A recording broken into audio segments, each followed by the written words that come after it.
You talked a little bit last night, right afterwards, about the fourth quarter lead and how it got away. Now that you've had time to digest it, watch it, what happened? I think Kyle got going.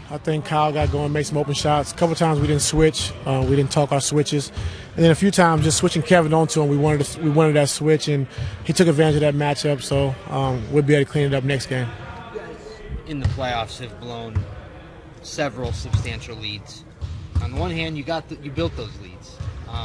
How much of it is your struggles defensively that go back to the regular season? How much of it is you're playing good teams?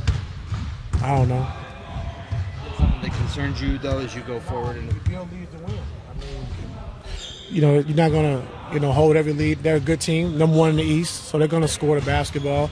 And he has some tricky lineups on the floor at times. So it's good to build a lead instead of being behind all the time. So I'll take that. Challenge as a coach sticking with a lineup that is having success that might not necessarily include your best players. Like last year in Indiana, you didn't play Kevin and Kyrie down the stretch. You got the win, so it looked like the right decision. Last night, Demar Derozan doesn't play the last 14 minutes. The Raptors lose, and Dwayne Casey gets put in a tough position. What's that challenge like for a head coach? It's a tough challenge. When your team's playing well, they finally catch a rhythm, and you've been down, you're down 14 to start the fourth quarter. They come back and, they're playing well. But, it's a tough situation.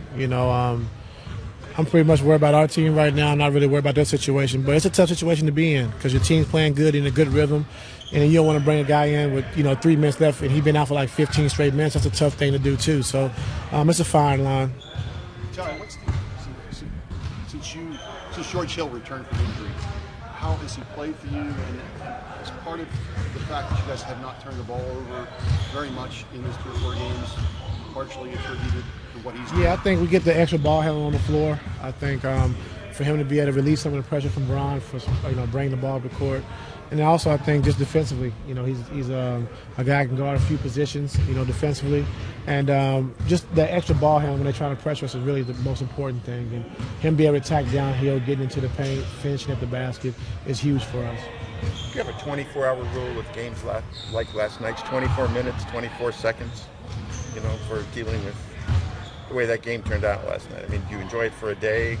Oh, yeah. We enjoy it. It's a big win for us. Some things we could have did better down the stretch.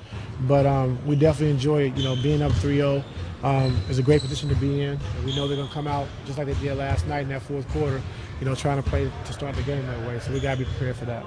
Early in his career, LeBron wasn't considered to be a good closer or the guy you wanted to take the last second shot. Is that just hard to comprehend at this point? Yes, it is. You go off that. You obviously played with another great one. What similarities, or if any, do you see in those 2 players at end of game in those situations? What, Kobe or Jordan? Kobe. They want the ball, and they're always able to will their team to a win, to a victory, whether it's making the right pass or play or making the big shot. So, just their will to win and making everybody better is just the same. The similarities I see in those guys. Is it possible though for a guy to evolve in that kind of situation throughout his career to get better and better? Oh yeah, for sure. Defense you got last night from JR. You look in the box score, doesn't look impressive, but when you look at what he did on the defensive side of the floor, just if you could just touch on JR, and Jeff both did a good job on Demar, just give him different looks. JR, he missed shooter. Well, he came in the shooter when he was sick yesterday, so he wasn't supposed to play, but he came out there and gave us his best effort, which is big for us. And they're just doing a good job of just trying to make him make field goals and not free throws like we talked about. We're doing a good job of keeping him off the free throw line. So, got to continue to do the same thing, going forward. JR was sick yesterday, you said? After the game, Dwayne said that he thought they got what they wanted out of their lineup switch. They thought that playing Fred mitigated JR some and also took some of the bite out of Tristan by staggering Ibaka. Do you think that was effective, or how did you feel that was effective? I think because what it did, it kind of mixed their first and second unit, because we had been doing a good job with LeBron playing with our second unit, and we kind of just, kind of played them evenly as far as that second unit goes. So I think starting some of the second unit guys and then mixing up the rotations kind of was funky for us. So but we'll be prepared for it next time. Which of those four do you like the most? When you switch between LeBron and Kevin playing with Jeff, Tristan, Jordan, and Rodney. What do you like about that dynamic the most? Well, they were small, so I try to go big. I try to go big, and hopefully he would try to match us and go big with Valanciunas, and then I was going to go small with Kyle back for Tristan, but he didn't fall for it. So, but that was the thought behind it. Yeah. Tristan's really stepped up here since you put him back in the rotation late in that Indiana series. What's been different about him as opposed to the regular season? Is it as simple as just saying health? I think, health. I think his knee is great. He was, having some soreness with his knee, but I think, his knee's feeling great. I think, he did a good job of working on his body, working on his conditioning while he's not been playing, and he's came back. He's been huge for us. So that's the Tristan we need, and he's been playing a big part for us. You were asked about Toronto doubling LeBron last night. You seemed a little amused as you answered. I'm wondering, was that sort of a reverse psychology thing, the way you answered, or were you just surprised that you were consulting on another team's strategy? No, I don't know.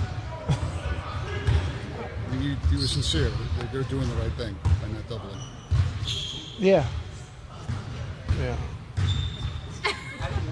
How do you feel like the Oh, sorry. Go ahead. No, how do you feel like the cohesion of the players on this team has kind of progressed through the playoffs? And do you feel like a 7-game series like the first round can help something like that? The Indiana series definitely helped us. For this series, you see the last couple of games we're trying to get physical and trying to pressure the ball. So that Indiana series really, helped us out going forward. So we saw it in the first series, so now we should be pretty much immune to it. But we got to get better at owning our space and, just being strong with the basketball. They try to lean on us, they're grabbing us, they're holding us. It's not being called, but we just got to be strong. I've talked a lot this whole playoffs about how you're better defensively and why. But LeBron was talking last night about OG's three, and he said it was Jeff and Kyle didn't get matched. They didn't talk. And that sounded like a problem that you guys had throughout the regular season. So the question is, can you clean up those little things? No. It just happened one time. We still won the game. What happened in the regular season, that's over. We're in the playoffs now. We've been doing a good job defensively. And we're going to continue to keep doing that. So I'm not going to keep talking about the regular season. I know you like sticking with your guys, but has there been any kind of talk about potentially bringing Jose or Jetty into the playoff rotation? There's been some talks.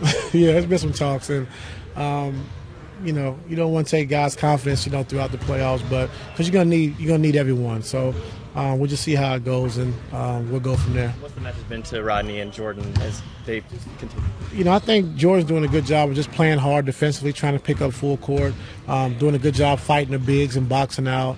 He's made some shots here and there, but I think he's playing with a lot of energy. I think Rodney just being more aggressive, being more assertive offensively, and just being stronger physically like when he's guarding bigger guys, or we switching on the bigger guys, just being better physically on the bigs.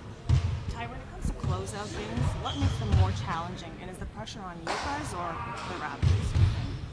I don't know who the pressure's on, but it's a tough game because it's either win or go home for the team that's down 3-0, and they're gonna come out swinging like they did last night, and when you got a team with a lot of pride that's well coached, they're not just going to give in. They're going to do everything they can to try to win a game and try to get it back to Toronto, and we understand that. So we got to just come out with the right mindset and just match their intensity early and just try to close it out if we can. Anything else? Was there ever a point where JR you thought was too sick to play?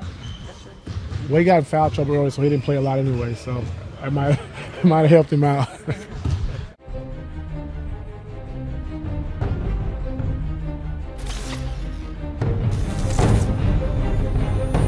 The Eastern Conference semifinals come home to the Q as the Cavs take on their conference rivals, the Toronto Raptors, for Game 4 on Monday.